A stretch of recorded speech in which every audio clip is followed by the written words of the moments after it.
Et on en vient à ce vaste coup de filet en France. Une secte internationale de yoga a été démantelée. Son gourou d'origine roumaine a été interpellé et placé en garde à vue. Il est accusé de traite de personnes, de séquestration et d'endoctrinement sectaire, entre autres.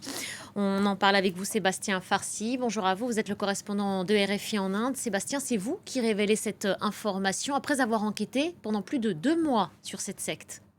Oui, tout à fait, hein. Cette fédération Atman, comme elle s'appelle, elle opère comme une vraie multinationale avec plein de filiales autonomes dans une trentaine de pays. Et l'une de ces associations importantes se trouve ici en Inde, à Rishikesh, la ville sainte de l'Himalaya où beaucoup de jeunes étrangers viennent chercher un certain salut sous forme de yoga et de spiritualité. Et j'ai infiltré cette association ces derniers mois, une association appelée Mahasiddha. Et c'est là que j'ai découvert l'ampleur du mouvement d'Atman, car j'ai ensuite parlé avec des femmes européennes qui sont passées dans cette école par d'autres branches de la secte situées en Thaïlande ou en Angleterre. Et elles racontent comment elles ont été endoctrinées progressivement dans ce mouvement de tantrisme.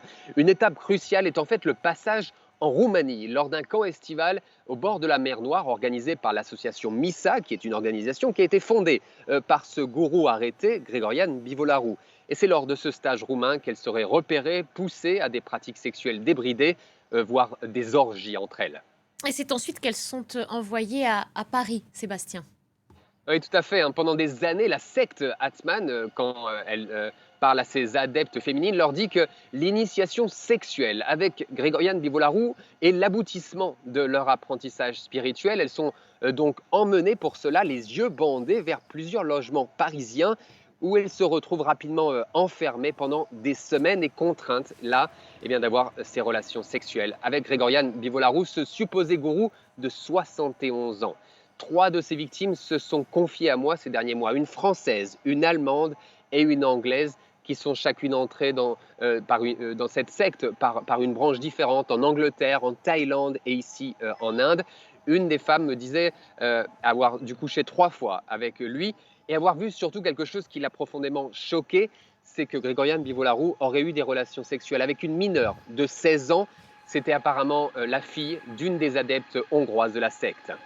Et d'autres femmes se trouvaient dans les appartements parisiens lors de la descente de la police.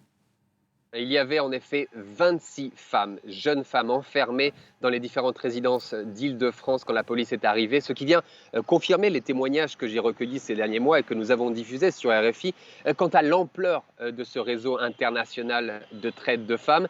Ces femmes se trouvaient dans des lieux sales, délabrés, où on abusait de leur désir de salut, où on aurait surtout abusé de leur confiance et de leur corps. Grégoriane Bivolarou, quant à lui, sera présenté samedi au plus tard devant le juge d'instruction pour une possible mise en examen. Merci beaucoup, Sébastien. Merci pour tous ces éléments. Je rappelle que vous êtes à l'origine de ces révélations et de cette